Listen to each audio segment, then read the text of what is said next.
Hello everyone, welcome to Straight Talks F1. F1 testing is over and we are days away from the Bahrain Grand Prix. And F1 is back with some superb reliability. We rarely see such great reliability in testing. There were very few breakdowns, no cars having some huge issues. There was McLaren had some issues, but they were mostly in the garage to sort them out. Williams had the most amount of issues, but besides that, overall, everyone was sorted. And that goes by the number of laps set. 3,695 laps were done in the 3 days. Haas setting the most amount of laps, 441. Williams with the lowest. As I said, they had reliability issues. Kevin Magnussen 239 laps, Haas 441, Williams 299. But yeah, overall, who's looking the best? Obviously Red Bull. But are they in the clear? Do they have that kind of advantage which they had last year? It may not be the case because Ferrari have shown some potential. Their qualifying pace as usual is good and maybe even better than Red Bull, but their race pace is something that's improved, but people can't say for sure. There's this sort of ambiguity about the race pace. So that we'll need to see come Saturday on race day. And there is McLaren, Mercedes, Aston. They certainly could get closer, but Mercedes, Aston especially are keeping their cards close to the chest. McLaren had issues and they are mostly relying on in-season developments. So McLaren may just catch up with Ferrari, maybe even Red Bull as the season progresses. And then there is RB. They might be a dark horse. The Visa Cash App, whatever the name is. But that RB team with the card on Sonoda, they look decent relative to last year where they were this time around. It is a much better car and they just might surprise a few people. Getting into top 10s, Q3. So yeah, watch out for Ricardo if he can pull out some sort of magical result here or there. So what I'm gonna do in this episode is make tier-wise segments and just speculate what could be the pecking order. The midfield lineup is clear. The champions are clear mostly. And then I'll just discuss, what is the potential. So let's get into it. Red Bull. Are they the 2024 champions already? Maybe not, but it seems like an eventuality now. They are very strong on track. Even with a newer concept, it does not seem like there are any issues, any chinks in the armor. If the season progresses and they sort of falter, as I said in the previous episode, Newey and his team are there to salvage things. So I don't think that new concept may let them down. Now they have a lot of innovations on that car. Their side pod inlet is almost like a shark mouth and a lot of cooling innovations. So something teams will pick out as we go deep into the season. And about the zero pod concept, it may or may not happen. I feel they just might blend the two approaches because what Mercedes faltered, as I said previously in the last episode, is they may have just gone at an advanced level with it. It may be that Red Bull know how to nail that concept under Newey. They have the right guidance. He's the one who knows everything about ground effect cars. So they just may pull it off and still maintain the advantage over the field. How did their 3 days go in the test in Bahrain? Max Verstappen was really comfortable in the car. Day 1, a second clear of Lando Norris. That was where he threw the gauntlet down perhaps for the season. So yeah, let's see. That was the time I felt a bit ominous that Red Bull just may be in the clear and there is no chance for anybody else. But as we went into the next 2 days, Ferrari showed some potential. As for Red Bull, Verstappen seems the favorite. Perez maybe not so much. It may be more of the same from last year for him. On day 2 he had several issues with the car. From a driving perspective he's still fine. Not as comfortable as Max in the car, but he just may be there. And he needs to be there to support Max. Just in case Ferrari or McLaren pull up a surprise, Checo needs to back Max up. Now on their pace, on day 3, Max Verstappen set a time on the used C3 set, which will be the soft tire for next weekend, and that was 4th fastest behind Leclerc, who set his fastest time on the C5. So that is almost like 5-6 tenths. And Verstappen was just 4 tenths away. So that gives an idea that Red Bull has a lot more pace to unlock. They may unlock half a second at least, and Verstappen even more. A couple of tenths more, maybe. As of now, it's not comparable, but if we take the tire offsets in mind, I think Red Bull has a lot more pace to unlock, and we'll get to know on Friday qualifying. So Red Bull looks strong both on quali and race pace. As the season progresses, I may feel Ferrari or McLaren may catch up with them, but we'll see that as the time comes. For now, Red Bull looks supreme. Now, the midfield, as usual, like last year, is going to be packed. Super close. The four teams Ferrari, McLaren, Mercedes, and Aston Martin. These four may just get even more closer than last year. If one of them can make the step up to Red Bull, it has very little chance, but they just may take some wins away from Red Bull.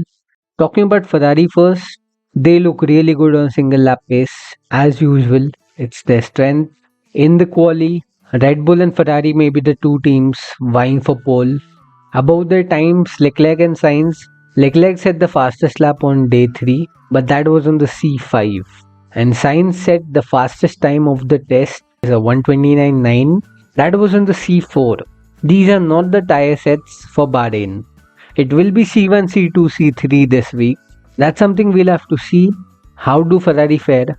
And the race pace looked decent. On day 2, Perez and Sainz, both of them did long runs. And Sainz's race pace just looked a little better than Checo. But again, it's Checo. If you put Verstappen in there, he just may be better again. So Ferrari have a decent car. All they need to do is manage their tire deck, improve their race pace, and ensure that they are there when Red Bull falter. Keeping the pressure on Red Bull, that should be the objective. So Ferrari looked second fastest as things stand, but then what about McLaren? Over the 3 days, they had limited running, not something people expected given their confidence, but it wasn't their fault. Those were minor issues that just plagued them, limited their running. On day 1, Norris was quite good. He was second best to Max. On the next 2 days, they lost some track time. The team is confident still.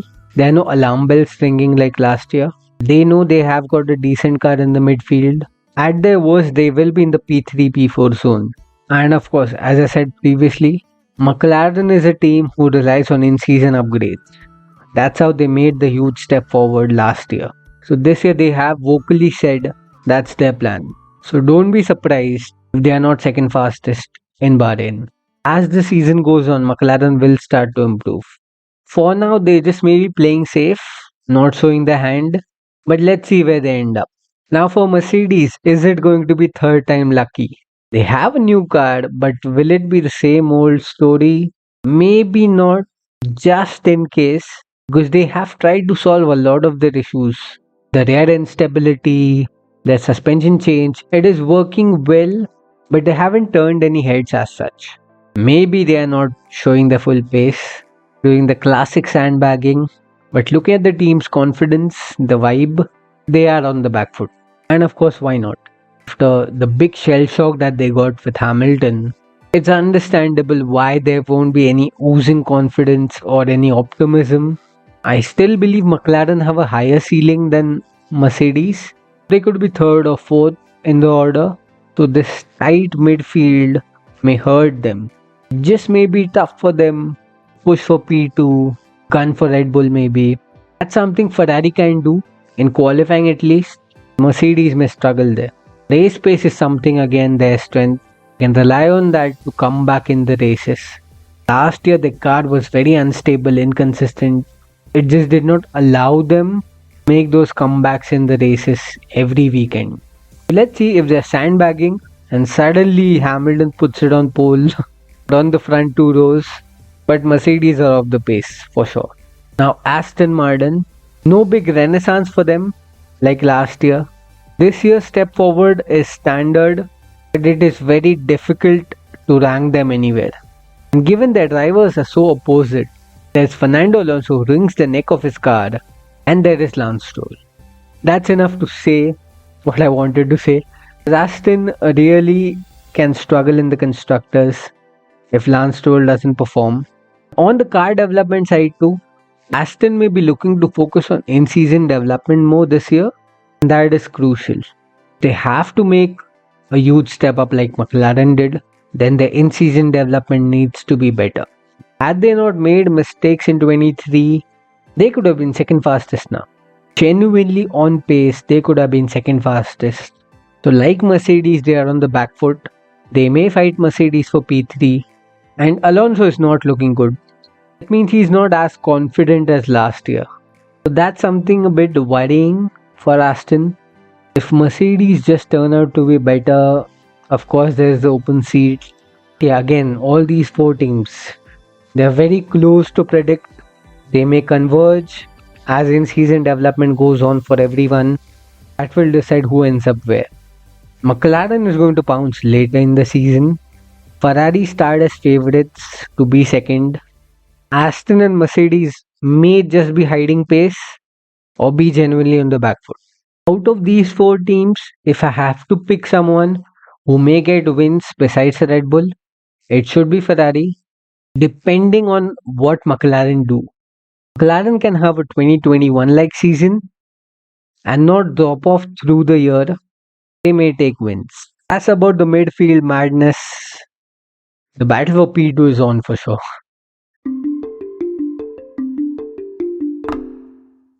Now let's talk about the lower midfield. Just two teams. There's Alpine and there's the Visa Cash, whatever, RB, Racing Bulls.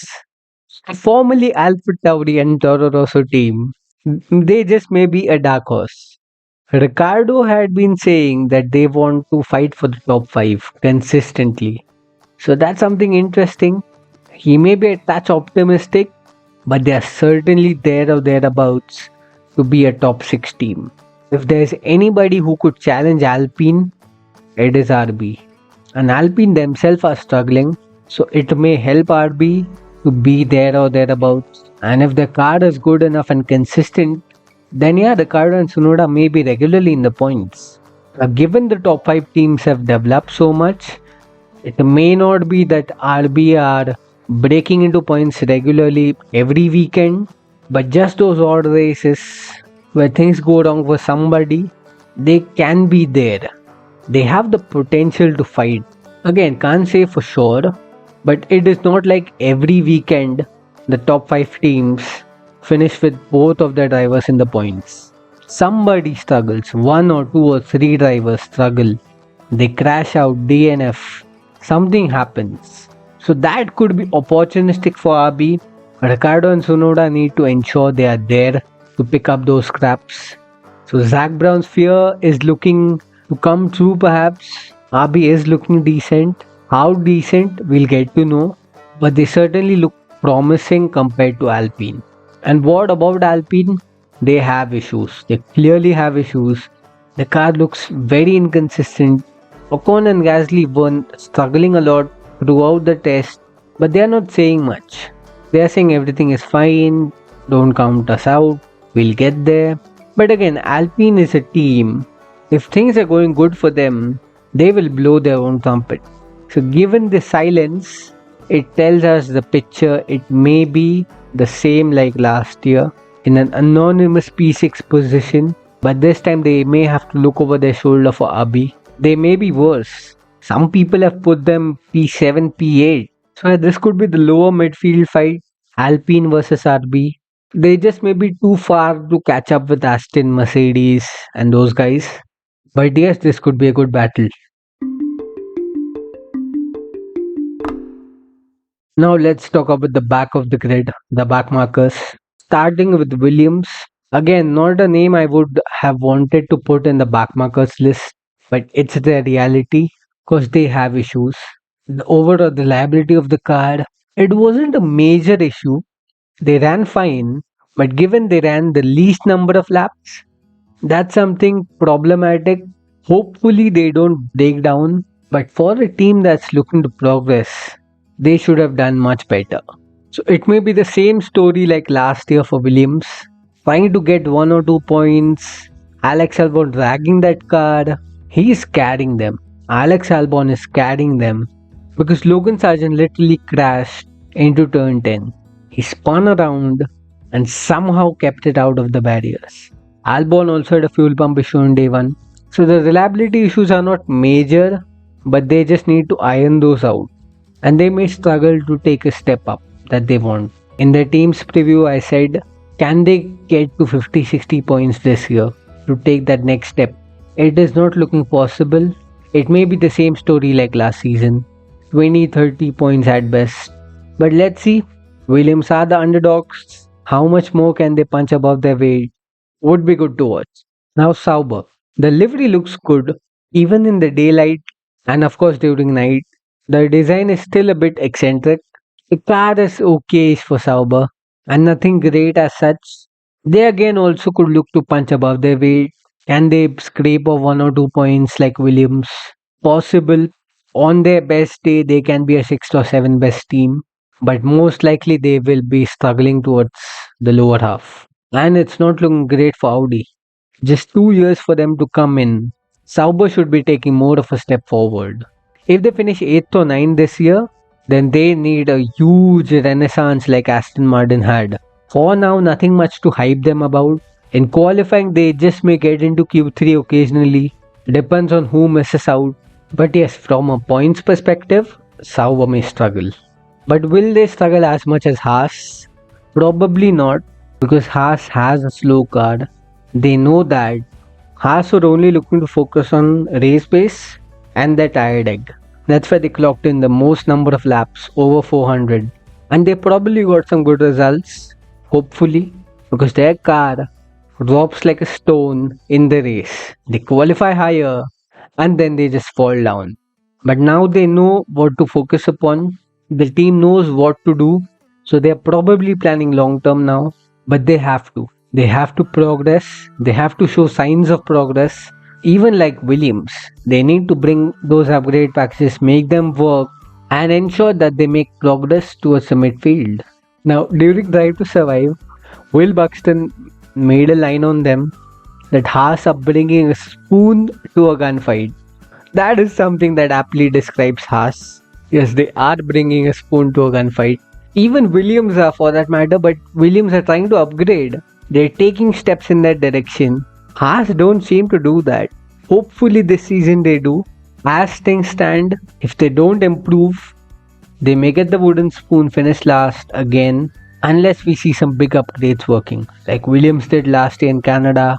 If Haas can make that work, they can take a step up, get few points, finish 9th or 8th or 7th in the standings.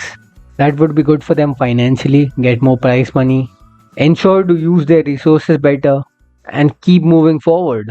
But yeah, Haas will be at the back of the grid when we start the season this weekend.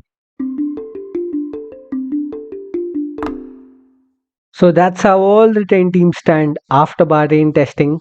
Before the season opener in Bahrain this week, it seems clear that Red Bull is the fastest. So they start that pecking order.